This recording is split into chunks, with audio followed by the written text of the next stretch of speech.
Joshua is with us. Joshua is in Fredericksburg, Virginia. How are you, Joshua? Hey, Dave. I'm doing great. How you doing? Better than I deserve. How can I help? So I just have a quick question. I'm relatively new to your show, but I've been watching a lot of clips, and I'm on my way. I'm on baby step number 1, getting my money put away in savings. I want to ask a question about when I'm moving full force onto step 2. I want to ask your advice on, I have the opportunity to act as a private auction, so I can flip a few cars a year. And I wanted to know if you agree with stuff like, spend money to make money type side gigs where I can buy cars and flip them in the process of paying off debt to, help me get more profits overall and pay things off quicker. Are you doing that with cash? Yeah, well, so instead of just putting it full force on the debt, I would put cash aside to buy cars on the cheap and then flip them. But when you buy the car, you're paying cash for the car. Yeah. That's what I mean. Okay. Yep. So give me an example. You would buy a car. You buy a car for how much and flip it for how much?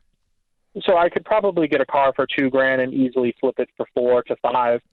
Because like I said, I have access to a private auction, so the cars are a lot cheaper than anyone, a public auction or anywhere else. Okay.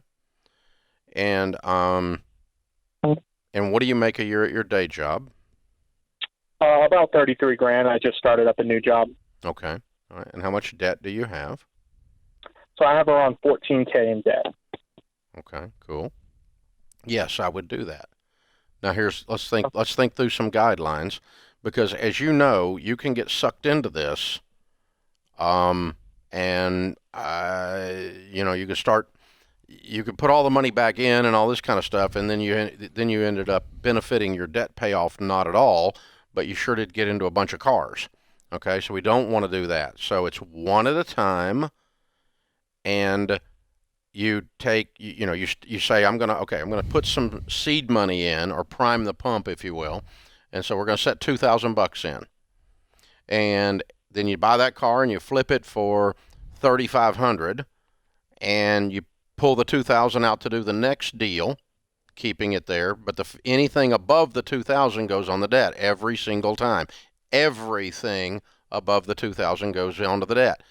Okay. Don't buy a $2,200 car or a $3,000 car the next time. You're buying a $2,000 car every time, or whatever your baseline is.